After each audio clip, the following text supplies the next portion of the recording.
It's good to be the king.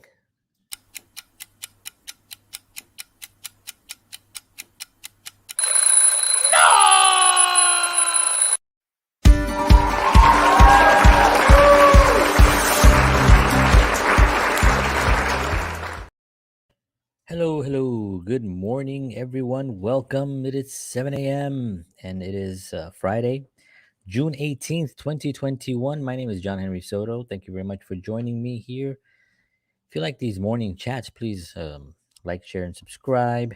I'm here every morning, Monday to Friday, 7 a.m.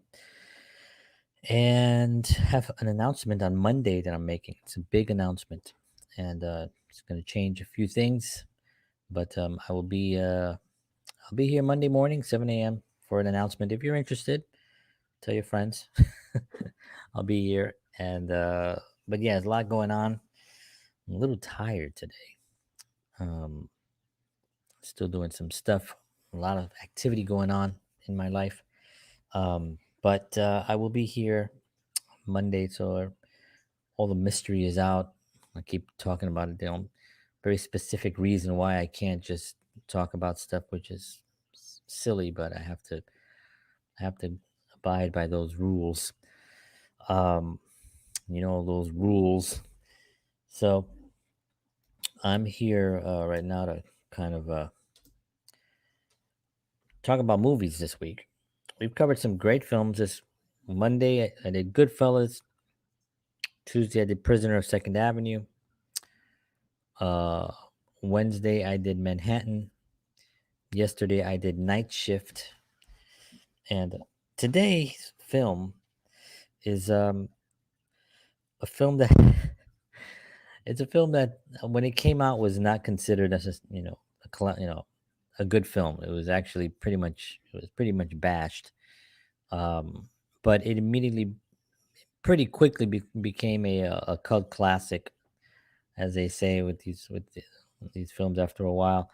Um, and that film is History of the World Part 1, Mel Brooks, a Mel Brooks saga.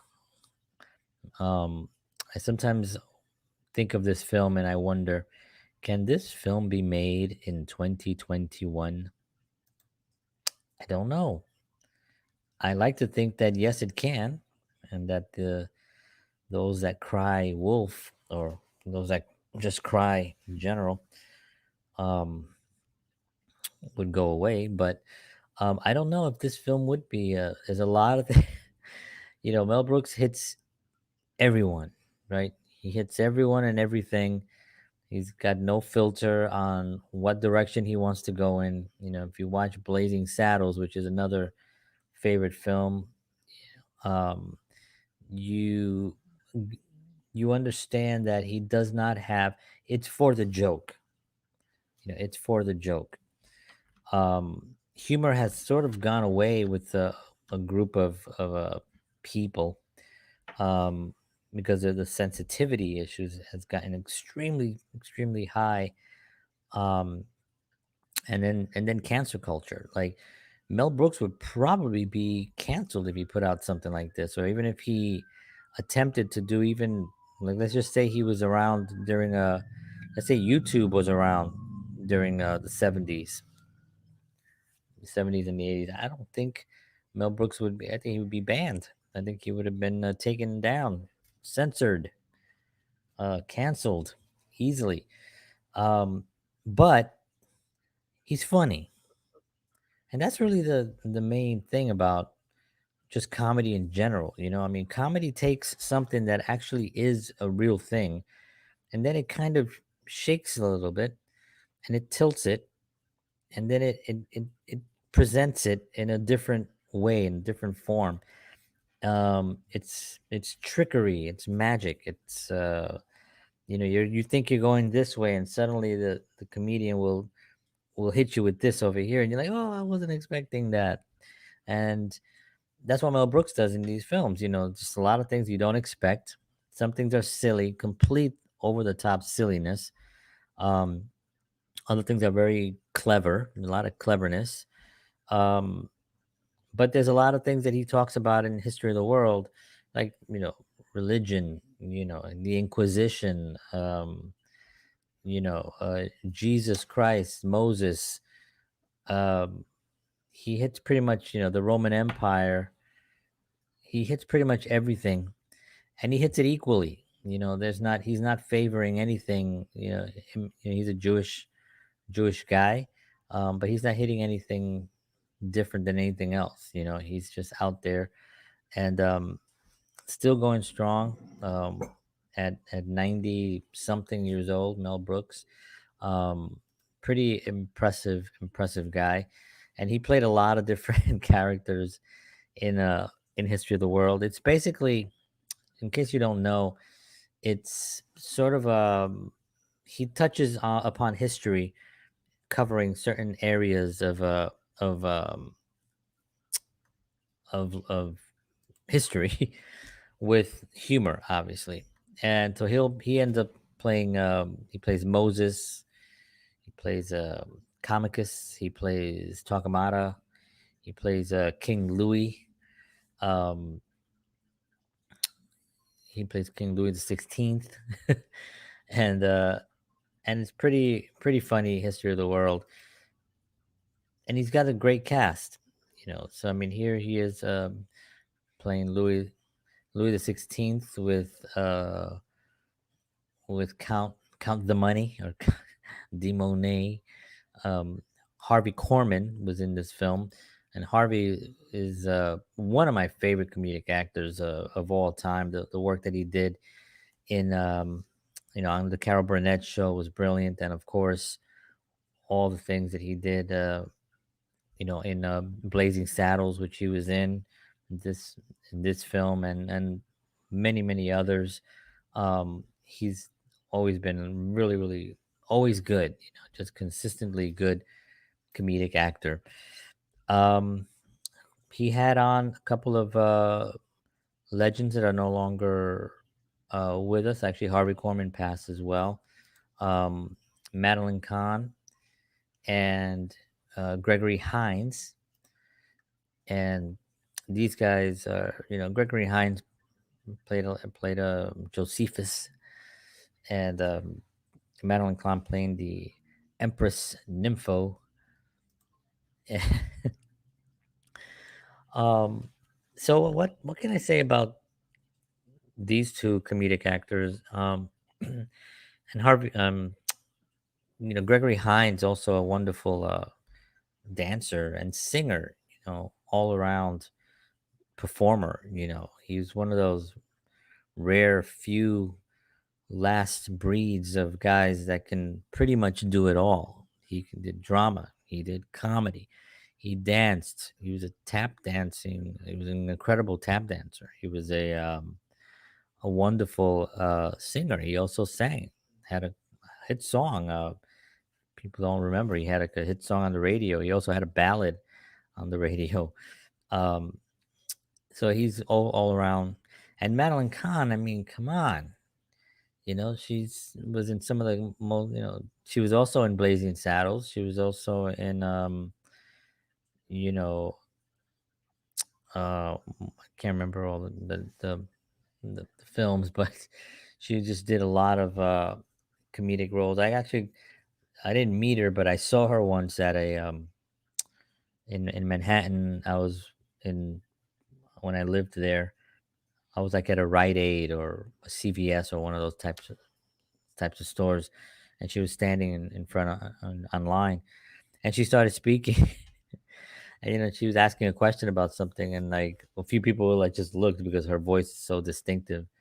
And one of the young girls, she was like, "Oh my god, yeah, you're that girl from that. You're the girl from the movies, right?"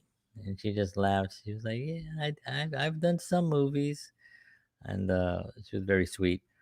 Um, but anyway, so yeah, so Madeline Kahn, pretty incredible career that she had.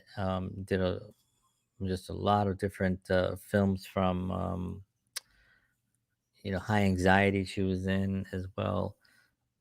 She did. I'm trying to think how she did History of the World, of course. Young Frankenstein was what I was thinking about. She did Blazing Saddles, Young Frankenstein, High Anxiety, The Cheap Detective. She was in the Muppet movie. Um, Clue. She was in Clue. Her last film was Judy Berlin. She played Alice Gold. Um, yeah, so she was really great. Big fan of Madeline Kahn. And then of course Mel Brooks. It's good to be the king. Had a song that I, for some odd reason, I don't know why, but I went out because I loved the movie so much and I loved that song. I went out and I bought the 45. I bought the 45 to this song. This is actually, it's a real song. It's like the whole thing. It's good to be the king, and it was like almost like a hip hop kind of thing, and it was really hilarious. And I had it, and I would listen to it all the time. A little 45 on my record player, um, which was kind of like kind of strange because I mean, it was early on. It was in 1981. This film came out in 1981. It was directed by Mel Brooks. Mel Brooks wrote it. Mel Brooks starred in it. He assembled a great cast. Cloris Leachman is also in this film as well, and of course Dom DeLuise. Who can forget Dom DeLuise, who who played this character? Me and my cousin George, we still to this day reference Dom DeLuise on, like, especially where we're forgetting something. There's a line where he's like, wait, I have an idea. What was my idea? And then he'll so whoever told him the idea is right there because he takes credit for everything. Um, and he's just very funny. So we still reference this dude till this day, as you can see how funny it is by my portrayal there of Tom DeLuise. But no, he is funny, and it is a very funny movie. It's good to be the king, and we would say that a lot, also, of course, because the film was so popular. But yeah, he covered things that you would pretty much not be able to cover today. I think the premise of the story is obviously he's going through all the different time periods, right? The Roman, the Roman Empire. He visits the Last Supper, right?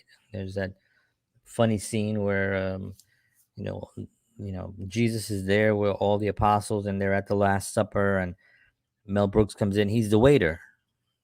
He's the waiter for the table, for the Last Supper. He comes in. He's okay. Is it all separate checks, or is it one check? And he's asking all these questions, and then um, Jesus is like, please, somebody says, leave us alone. This may be our Last Supper, and he's like, all right. And Mel Brooks goes, all right, Jesus. And then Jesus goes, yes. He goes, what? You said. He goes, what? Ugh, never mind.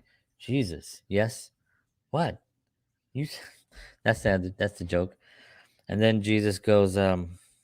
He says, "One of you here has betrayed me."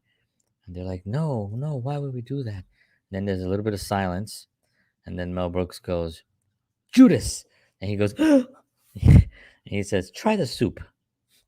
He's like, "Leave us alone."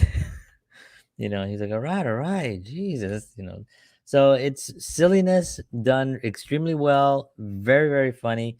I'm obviously not doing it any justice, but when you watch the film, you get to understand that it's just for the humor, it's just for the jokes. It really has there's no malice involved in any of Mel Brooks' movies. He wants to be funny, and he wants to be outrageously funny. And this film, and even Blazing Saddles, when you watch Blazing Saddles, which was really tough for me not to put it into these top five, I might just keep going and covering these films. But when you watch Blazing Saddles, you wonder, couldn't get away with that today. I mean, there's a lot of things you couldn't get away with. I mean, you look at All in the Family TV show, you look at The Jeffersons, you look at Good Times. Good Times will be canceled. Good Times. I never was a fan of Good Times because I grew up in the ghetto and I wanted to have hope. So I like The Jeffersons because that was sort of like moving on up. Good times always seemed to just keep beating that poor family down. And it seemed as soon as things got a little bit better, they would just beat them down again and continue to beat them down. There was very little hope. It was funny. But once you got past the jokes, you realized the tragedy of the story. And it was difficult to um, to watch some of those episodes. Um, but All in the Family, very funny shows. The first time that I heard anyone mention a Puerto Rican was on that show when I was a kid, and it was Archie Bunker goes. He says he's arguing with George Jefferson, and they're going back and forth arguing, and he says, "Well, you guys are, Archie Bunker says, "You guys are on the list. You're on the list." And Jefferson says, "Well, what do you mean we're on the list? What are you saying that we're last on the list?" And then Archie Bunker goes, "No, no, no, you're not last on the list. The Puerto Ricans are last on the list. Only they don't know it because they can't read the list." And I remember thinking, "Hey, Puerto Rican!" I was not insulted. I didn't feel like I needed to make a statement. There was no social media, so I wasn't gonna go. This is a complete outrage. I am not on the bottom of the list, and I know how to read, Archie Bunker.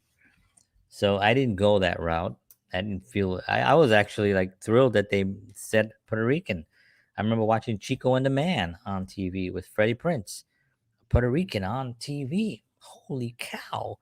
This is humongous. Um, and so you start looking at these Mel Brooks movies, and you start thinking to yourself, would they be able to survive today? Have they even not been canceled already? Like, why? I mean, I can imagine.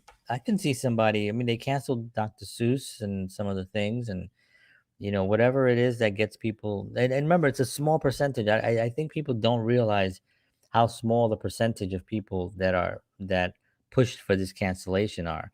I think people think that it's a majority of the people, and it really isn't. It's very, very small, and I'm talking about minorities as well. In the minority community, because if you're going to cancel that, then you're going to cancel pretty much hip hop. Especially hip hop from the '90s, right? The whole gangster rap stuff. You're going to cancel all of that. You're going to cancel anybody that somebody said the N word in any hip hop song. You're going to cancel that. Anytime that a woman was degraded in a hip hop song, which happened quite a bit, still goes on, that would be canceled, right? So they're not canceling all these things. They're going for very specific, small, tiny little things that can be almost marketed in a way, to make things more interesting. You know, Dr. Seuss is a very fascinating thing. It's a children's book. Yeah, but look how many racist things were in this children's book. And but there's a sign of the times, right? Whatever it was, whether it's right or wrong, and it was wrong. Then you look at all the things that we have to cancel, reparations for all these things. You start wondering, well, who's going to make some cash off of this? I'm Puerto Rican, and the Puerto Ricans have South African in them, right? Or African. We come from North Africa, actually.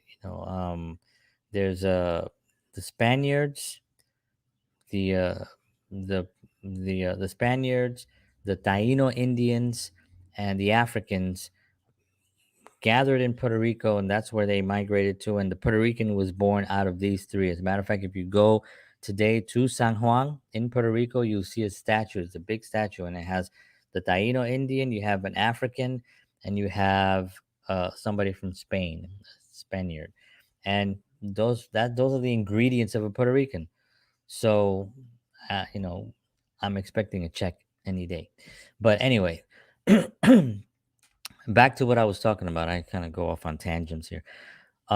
This film, History of the World with Mel Brooks, really took a lot of risks. As you can tell here, he's playing here Torquemada, who basically tortured the Spanish Inquisition, basically tortured all the a bunch of Jews to convert who didn't want to convert, and he did a whole song and dance. The Inquisition, what a show! The Inquisition, here we go. We know you're wishing that we go away, but the Inquisition's here and it's here to stay.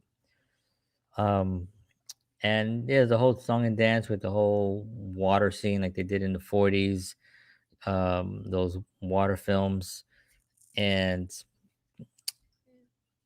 Torquemada. Let's face it, you can't talk him out of anything. Um, yeah, so the humor is definitely maybe lowbrow for some, um, maybe completely hilarious for others. For me and my cousin, and very few people that found the humor in it and understood, because it's, even though it may look lowbrow, it's actually very high comedy. Actually, it's very it's sort of like when you watch a comedian that's may look silly and doing things. I'll think of it. I'll give you two examples. Brian Regan and Sebastian Maniscalco. Um, um these two stand-up comedians get on stage, and Brian Regan, his faces and all his comedian, but it's very done well. It's very thought out. It's very high. It's a high level humor. You have to understand it. Like, you can't just expect to understand it. There's the comedians that are just go out there and just curse a lot and just use bad language to try to tell humor, to try to be funny, basically. And they need that in order for and the joke is sometimes 90% the curse, and it ain't funny. It ain't funny because it's not well thought out. It's not easy. I mean, it's not hard. It's easy. It's a cheap laugh. It's like cursing in music and hip hop and all that stuff. It's cheap. It's like, try to, I watch some of these Christian hip hop guys, like Bizzle and Lecrae, and you watch these guys and you see how incredibly brilliant they are, you know, without using one F word, without using anything, without putting down women, without doing anything. They have some brilliant material. Bizzle just put out some great music recently, actually, just a couple of weeks ago, that I was listening to, and I was blown away by it. Just really impressed. So you don't need all that stuff. Now, History of the World is over the top. It's got some lowbrow kind of you know risque humor in it, but as a package, it's very funny, and it's very brilliant. And that is History of the World, ladies and gentlemen. Please check it out. I have no idea where you would watch this today. I would assume you can rent it for a couple of bucks on Amazon. That's what I would suggest. Um, I actually own this film. I have the DVD of this film. Pretty much all the ones I talked about: Prisoner of Second Avenue, Manhattan. I don't have Night Shift on DVD, and Goodfellas I don't have either. But oh wait, no, I do have Goodfellas. I think I have Goodfellas. Um, but yeah, I own this film, so I might actually pop it in, and you can also go on YouTube and watch clips if you don't want to watch the whole film. It's a kind of film that you can watch a couple of clips from it and kind of get and then be entertained. It's much better watching the whole film, obviously, because there is an actual story arc, even though it kind of jumps from time period to time period. It does take a narrative and kind of brings it through with a really nice arc. So it's pretty entertaining. All right, folks. Well, I want to thank everybody. Sorry, I got a little political there, but that's who I am, and I don't care. I don't care. That's what I like to say. And if you're here and you stuck around with me, God bless you. I love you. Thank you so much. If you're criticizing me for who I am or my beliefs or anything, then you have other things you need to resolve. Criticism and judgment is an ugly part of our planet. And but I haven't really received it because I'm not really that over the top, right? So, but I want to thank you all for tuning in. Have a wonderful weekend, folks. Enjoy yourselves. Happy Father's Day to all you dads out there. I'm going to spend it with my children and my wife, and we're going to have a really great weekend. Um, and I will see you all on Monday morning with my big announcement. Thank you very much. Like, share, and subscribe if you like these morning chats, and I will see you all on Monday morning. Thank you very much. Make today great. Make the weekend great. Do the things that you love and take care of yourselves. And as always, peace.